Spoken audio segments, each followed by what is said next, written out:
ഇതിലേക്ക് എല്ലാ മാന്യപ്രേക്ഷകർക്കും സ്വാഗതം. നമ്മൾ ഇന്ന് സംസാരിക്കാൻ പോകുന്നത് യുഎഫ സൂപ്പർ കപ്പിനെ കുറിച്ചാണ്. സൂപ്പർ കപ്പിൽ വീണ്ടും ചാമ്പ്യൻസ് ആയിരിക്കുകയാണ് PSG. കുറെ ദിവസങ്ങളായി വീഡിയോ ചെയ്തിട്ട് വേൾഡ് കപ്പിന് ശേഷം അങ്ങനെ വീഡിയോകളൊന്നും ചെയ്യാനുള്ള അവസരം കിട്ടിയിട്ടില്ല എന്നല്ല. എന്താ പറഞ്ഞാല് കുറെ കാര്യങ്ങളുണ്ടായിരുന്നു. അതിന്റെ കൂടെ തന്നെ നമുക്ക് ഈ ഒരു ഫുട്ബോൾ കളി അങ്ങോട്ട് കഴിഞ്ഞപ്പോൾ ഈ ട്രാൻസ്ഫർ മാർക്കറ്റിനെ കുറിച്ചും അതേപോലെ ഇനി വരാൻ പോകുന്ന കളിയെക്കുറിച്ചുമാണ് പറയാനുള്ളത്. അതിനെക്കുറിച്ച് പ്രത്യേകിച്ച് ഈ ട്രാൻസ്ഫർ മാർക്കറ്റിനെ കുറിച്ച് അത്രമാത്രം അറിവും പിന്നെ കുറെ എന്താ പറയാ ഊഹാപോഹങ്ങളും അതേപോലെ തന്നെ റൂമേഴ്സും കാര്യങ്ങളൊക്കെയാണ് വരുന്നത്. അപ്പൊ നമ്മൾ അതിനെക്കുറിച്ച് വല്ലാതെ ബോധറായിട്ട് കാര്യമില്ലെന്ന് ചോദിച്ചു. പിന്നെ കുറെ തിരക്കും കാര്യങ്ങളൊക്കെ ഉണ്ടായിരുന്നു. വേൾഡ് കപ്പിന്റെ എന്താ പറയാ ആ ഒരു ഉറക്കമില്ലാത്ത കുറെ രാത്രികൾക്ക് ശേഷം ഷെഡ്യൂൾ മാറാൻ തന്നെ ഈ രാവിലെയുള്ള ഉറക്കും രാത്രിയില്ല ഉറക്കൊഴിക്കലൊക്കെ ആയിട്ട് ഭയങ്കര ബുദ്ധിമുട്ടിയിട്ട് പോയിട്ടുണ്ടായിരുന്നു. അതൊക്കെ ഒന്ന് റിക്കവർ ആവേണ്ട ഒരു ചെറിയ ഗ്യാപ്പ് വേണമെന്ന് വിചാരിച്ചു. പിന്നെ വേറെ കുറച്ച് കാര്യങ്ങളൊക്കെ ഉണ്ടായിരുന്നു. അപ്പോൾ അങ്ങനെ അതെല്ലാം കഴിഞ്ഞു ഒന്ന് സ്മൂത്തായിട്ട് വീഡിയോ ചെയ്യാൻ ആയിട്ടുണ്ടായിരുന്നു. പക്ഷെ ഇന്നലെ രാത്രി നടന്ന ആ ഒരു കളി super cup final യുഎഫ super cup final Aston villa versus PSG മത്സരം കണ്ടപ്പോൾ വീഡിയോ ചെയ്യാൻ അങ്ങോട്ട് എവിടുന്നോ ഒരു എനർജി കിട്ടിയ പോലെയാണ്. എന്താ കാരണം എന്ന് പറഞ്ഞാൽ അമ്മാതിരി ഒരു മത്സരമായിരുന്നു, കിടിലൻ മത്സരം. നമ്മളൊക്കെ പ്രതീക്ഷിച്ചു PSG ഏകപക്ഷീയമായിട്ടൊരു കളി ഒരു 3-4 ഗോളിനൊക്കെ വിജയിക്കുന്നു വിചാരിച്ച കളി 2-1 PSG വിജയിച്ചത്. ബാക്ക് ടു ബാക്ക് എന്ന് പറഞ്ഞാൽ ചാമ്പ്യൻസ് ലീഗും അതേപോലെ തന്നെ യുഎഫ സൂപ്പർ കപ്പ് അടിക്കുന്ന മൂന്നാമത്തെ ക്ലബ്ബായിരിക്കുകയാണ്. ഇതിനു മുമ്പ് റയൽ മഡ്രിഡും അതേപോലെ തന്നെ AC മിലാനൊക്കെ ഈ ഒരു കപ്പ് നേടിയിട്ടുണ്ട്. Champions league back to back അടിച്ചിട്ടുണ്ട്. അതേപോലെ തന്നെ യുഎഫ സൂപ്പർ കപ്പും ബാക്ക് ടു ബാക്ക് അടിച്ചിട്ടുണ്ട്. ലൂയിസ് എൻട്രിക്കിന്റെ കീഴിൽ 13ാമത്തെ ട്രോഫിയാണ് PSG സ്വന്തമാക്കുന്നത്. അതേപോലെ തന്നെ 2 ക്ലബിന് വേണ്ടിയിട്ട് ഇയാൾ കോച്ചിങ് നടത്തിയിട്ടുള്ളത് ബാഴ്സലോണയ്ക്കും അതേപോലെ തന്നെ ഇവർക്കും 20ൽ കൂടുതൽ ട്രോഫികൾ ഇയാൾ വാരിക്കൂട്ടിയിട്ടുണ്ട്. അപ്പൊ ഇയാളുടെ കരിയർ നോക്കിക്കഴിഞ്ഞാൽ ഇയാള് സൈനിങ്ങുകളും കാര്യങ്ങളൊക്കെ എന്ന് പറഞ്ഞാൽ ഇയാൾക്ക് വേണ്ടപ്പെട്ട പ്ലേയേഴ്സിനെ കൊണ്ട് ഇപ്പോൾ ഫെറാൻ ടോറസിനെ കൊണ്ടുവരാൻ നിൽക്കുകയാണ് ബാഴ്സലോണയിൽ നിന്ന്. 65-55 മില്യൺ കൊടുത്തിട്ട് ഫെറാൻ ടോറസിന് കൊടുക്കും. ബാഴ്സലോണയ്ക്ക് ഫെറാൻ ടോറസ് എന്തായിരുന്നു എന്ന് എല്ലാവർക്കും അറിയുന്ന കാര്യം. പക്ഷേ PSG എന്തുകൊണ്ടാണ് ഇത്രയും എന്താ പറയുക ബാഴ്സലോണ 50 മില്യൺ സിറ്റിയിൽ നിന്ന് സൈൻ ചെയ്യുന്നത്. അപ്പോൾ അതിനേക്കാളും കൂടിയ ഒരു എന്താണ് വേൾഡ് കപ്പിൽ ഒരൊറ്റ ഗോളിൽ ചങ്ങയുടെ market value 20 million market value ഉണ്ടായത് 50 മില്യണിലേക്ക് മാറിയത്. ആ ഒരൊറ്റ ഗോളിലാണ് സ്പെയിന് 2ാമത്തെ വേൾഡ് കപ്പ് തൂക്കുന്നത്. അപ്പോൾ ഇയാൾ ഇനി കൊണ്ടുവരാൻ പോകുന്നതാണ്. അത് ബാക്കിലൊരു ടീം അടുത്ത ഇനിയൊരു 4-5 വർഷത്തേക്ക് ബാക്കപ്പ് ആയിട്ടൊരു ടീം റെഡിയാക്കി വെക്കുകയാണ് PSG ലൂയിസ് എൻട്രിക്ക് പറയുന്ന കോച്ച്. ബാഴ്സലോണയിൽ നമ്മൾ കണ്ടതാണ് ആ 2015 എല്ലാ കപ്പുകളും വാരിക്കൂട്ടിയതാണ്. കപ്പിന് ശേഷം ബാഴ്സ കണ്ട എക്കാലത്തെയും മികച്ച കോച്ചാണ്. പക്ഷേ ആൾക്ക് അതേകാലം ആ ടീമിൽ നിൽക്കാൻ ഉണ്ടായിരുന്നില്ല ചാൻസ്. എന്താ പറഞ്ഞാൽ ആളുടെ ഒരു കൺസെപ്റ്റ് എന്ന് പറഞ്ഞാൽ പ്ലേയേഴ്സിനെ വലിയ ഇമ്പോർട്ടന്റ് കൊടുക്കാതെ ഒരു ടീമായിട്ട് വർക്കൗട്ട്. അന്ന് മെസ്സിയും സുവാരസും നെയ്മറും അരങ്ങ് വാഴുന്ന സമയമാണ്. അങ്ങനെയാണ് ആൾക്ക് അവിടെ അത്ര പ്രാധാന്യം കിട്ടാതെ ആയിരുന്നു പോയത്. നമുക്കൊക്കെ അറിയാം ഡെമ്പലെ എന്ത് രീതിയിലാണ് ഈ ബാഴ്സലോണയിൽ കളിച്ചുകൊണ്ടിരുന്നത്. ഇപ്പോൾ ഡെമ്പലെ ഈ ഒരു 3-4 വർഷമായിട്ട് PSG ലൂയിസ് എൻട്രിക്കിന്റെ അണ്ടറിൽ എങ്ങനെയാണ് കളിക്കുന്നതെന്നും ബാലൻഡിയർ ഒക്കെ വിൻ ചെയ്തു, വേൾഡ് കപ്പ് നേടി, അതേപോലെ തന്നെ ചാമ്പ്യൻസ് ലീഗ് നേടി, എല്ലാം സ്വന്തമാക്കിയിട്ട് ആളിങ്ങനെ നിൽക്കുക എമ്മാതിരി ഫോമിലാണ് കളിച്ചുകൊണ്ടിരിക്കുന്നത്.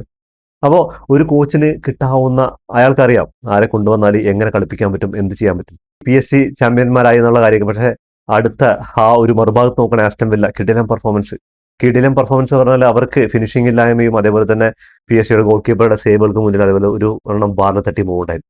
അപ്പൊ ഇതൊക്കെ ഇല്ലായിരുന്നെങ്കിൽ 1-2-3 ഗോളുകൾ അടിച്ചിട്ടുണ്ടാവും.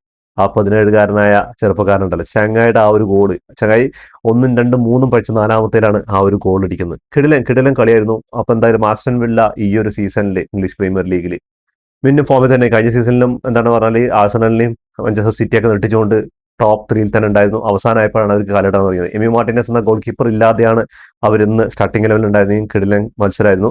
PSG ഒരു പിടി മുന്നിൽ ആസ്റ്റൺ വില്ലയാണ് എൻ്റെ ഒരു കാഴ്ചപ്പാടിലുണ്ടായത്. നിങ്ങൾക്ക് എതിരഭിപ്രായങ്ങൾ ഉണ്ടാവുന്നുണ്ടെങ്കിൽ നിങ്ങൾ കമന്റ് ബോക്സിൽ കമന്റ് ചെയ്യണം. എന്താ പറഞ്ഞാൽ ആ ഒരു 2ാമത്തെ ഗോള് അത് ഓഫ് സൈഡ് ആണോ അല്ലേ എന്നുള്ള ഒരു കൺഫ്യൂഷനിൽ ലൈൻ റഫറി ഓഫ് സൈഡ് വിളിച്ചു. അതിന് ശേഷമുള്ള ആ ഒരു വാർ ചെക്ക് ചെയ്താണ് ഒരു എന്താ പറയുക മില്ലിമീറ്ററിന്റെ ഗ്യാപ്പിലാണ് ആ ഒരു ഗോള് അലോ ചെയ്യുന്നത്. അങ്ങനെ ഡിസൈഡ് ചെയ്യും കവറാസ്കേലിയെ കുറിച്ച് പറയാതിരിക്കാൻ വയ്യ. PSG കിട്ടിയ മാണിക്കം തന്നെ പറയാം. എപ്പോഴും ലോണിൽ വന്ന് ഇമാതിരി ഇമ്പാക്ട് ഉണ്ടാക്കിയ ഒരു പ്ലെയർ ഈ അടുത്ത കാലത്തൊന്നും കണ്ടിട്ടില്ല. അതേപോലെ തന്നെ ഡിസൈഡ് ആ ഒരു ഗോൾ കവറാസ്കേലിയ എന്ന് പറഞ്ഞാൽ ചങ്ങായി ഏത് ആംഗിളിൽ നിന്നാണ് ഏത് ടൈമിൽ എപ്പോൾ ഗോൾ അടിക്കുന്നത് ഒരു പ്രഡിക്റ്റ് ചെയ്യാൻ പറ്റില്ല. അമ്മാതിരി ഒരു പ്ലെയറാണ്. അപ്പോ അങ്ങനെ PSG നേടിയപ്പോൾ ഇതൊക്കെ ആയപ്പോഴും ആസ്റ്റൺ വില്ലയുടെ ഭാഗത്തുനിന്ന് അവരുടെ എന്താ പറയാ സ്വപ്നമായിരുന്നു ഈ ഒരു കപ്പ് നേടുക എന്നുള്ളത്. അതും പ്രത്യേകിച്ച് ഈ കോച്ച് ആസ്റ്റൺ വില്ലയുടെ ഉനൈൻ എമറി പറയുന്ന കോച്ച് ചങ്ങായിക്ക് സൂപ്പർ കപ്പ് എന്ന് പറഞ്ഞാൽ ഭയങ്കര ശാപമാണ്.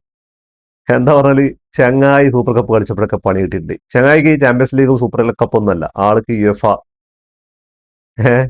യൂറോപ്പ ലീഗാണ്. അത് ഇങ്ങനെ ക്ലബ്ബുകളെ കൊണ്ട് ഇങ്ങനെ അടിപ്പിക്കുക. അതിപ്പോ ഏതൊക്കെ ക്ലബ്ബുകൾ ആസ്റ്റൺ വില്ല അടിച്ചിട്ടുണ്ട്, സെവില്ല അടിച്ചിട്ടുണ്ട്, വില്ലേറിൽ അടിച്ചിട്ടുണ്ട്. അങ്ങനെ ഇയാള് പോകുന്ന അവിടെയൊക്കെ ഇയാൾക്ക് ചാമ്പ്യൻസ് ലീഗ് സൂപ്പർ കപ്പും ലീഗ് ടൈറ്റിൽ ഒന്നല്ല, ഈ ഒരു കപ്പ് യൂറോപ്പ ലീഗ് എന്ന് പറഞ്ഞാൽ ഇയാളുടെ ഫേവറേറ്റ് ആണ്.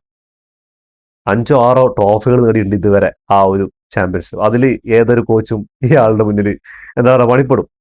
അങ്ങനത്തെ ഒരു പെർഫോമൻസ്. പക്ഷേ ഈ ഒരു കപ്പ് നേടുന്ന അമ്മാതിരി പെർഫോമൻസ് ആണ്. അമ്മാതിരി പെർഫോമൻസ്. ആസ്റ്റൺ വില്ലയിൽ നിന്ന് ഇങ്ങനെ ഒരു പെർഫോമൻസ് പ്രതീക്ഷിച്ചില്ല. കിടിലൻ പെർഫോമൻസ് ആണ്. എന്താ പറഞ്ഞാൽ PSG എന്ന് പറയുന്ന ഒരു വേൾഡ് ക്ലാസ് ടീമാണ് ഇപ്പോൾ കളിച്ചുകൊണ്ടിരിക്കുന്നത്. അവർക്കെതിരെ ഇമാതിരി ഒരു പെർഫോമൻസ്, കിടിലൻ പെർഫോമൻസ്. ലക്കില്ലാതെ കൊണ്ട് മാത്രമാണ് അവരിന്ന് എന്താ പറഞ്ഞാൽ അവസാനത്തെ ആ നിമിഷങ്ങളിലൊക്കെ ഗോള് ചാൻസുകളും ക്രിയേഷനൊക്കെ ഉണ്ടായിട്ട് പോലും അതൊന്നും ഫിനിഷ് ചെയ്യാൻ പറ്റാത്തൊരു ഇതിലാണ് അവർ ഇന്ന് പണിയിറങ്ങേണ്ടത്. അപ്പൊ എന്തായാലും തീപ്പാറിയ ഒരു പോരാട്ടം തന്നെ നമ്മൾ കണ്ടത്. നമുക്ക് ഇവരുടെ സ്റ്റാറ്റ്സ് ഒന്ന് പഠിക്കും. PSG വിസസ് ആസ്റ്റൺ വില്ല, ഇവരുടെ സ്റ്റാറ്റസ് നോക്കിക്കഴിഞ്ഞാൽ 9 ഷോട്ടുകളാണ് PSG എടുത്തത്. അതിൽ 5 ഓൺ ടാർജറ്റിലേക്ക് ആയപ്പോൾ അവിടെ 14 ഷോട്ടുകളാണ് ആസ്റ്റൺ വില്ല എടുത്തിട്ടുള്ളത്. അതിൽ 4 മാത്രമാണ് ഓൺ ടാർജറ്റിലേക്ക് ഉള്ളത്. ആ 4 കിടിലൻ കുട്ടപ്പൊരിച്ചിലായിരുന്നു ഗോൾ പോസ്റ്റിന് മുമ്പിൽ വെച്ചിട്ട്. അതൊക്കെ കിടിലൻ ചാൻസുകൾ മുതലാക്കാൻ പറ്റില്ല. അതുപോലെ തന്നെ PSG ഡിഫൻസും അതേപോലെ അവരുടെ ഗോൾ കീപ്പറും ഗംഭീര പ്രകടനം തന്നെ കാഴ്ചവെച്ചത്. 58% ബാൾ പുഷ് ഉണ്ടായിരുന്നു PSG ഭാഗത്ത്. അവിടെ നോക്കുകയാണെങ്കിൽ വെറും 42% മാത്രമേ ഉണ്ടായിരുന്നു. 586 പാസ് PSG കംപ്ലീറ്റ് ചെയ്തപ്പോൾ 388 പാസുകൾ ആസ്റ്റൺ വില്ല കംപ്ലീറ്റ് ചെയ്തു. 81% പാസിംഗ് കുറിച്ച് ഉണ്ടായിരുന്നു. അവിടെ 79% പാസിംഗ് കുറിച്ച് 11 ഫൗളുകൾ കംപ്ലീറ്റ് ചെയ്തപ്പോൾ PSG അവിടെ 3 ഫൗളുകൾ കംപ്ലീറ്റ് ചെയ്ത്. യെല്ലോ കാർഡ് 3 ആസ്റ്റൺ വില്ലയ്ക്ക് കിട്ടിയിട്ടുണ്ടായിരുന്നു. PSG ഒന്നും ഉണ്ടായിരുന്നില്ല. 2 ഓഫ് സൈഡും അവിടെ ഓഫ് സൈഡ് ഉണ്ടായിരുന്നു. ആകെ കിട്ടിയ കോർണേഴ്സ് നോക്കുകയാണെങ്കിൽ ആസ്റ്റൺ വില്ലയ്ക്കാണ് 2 കോർണേഴ്സ്.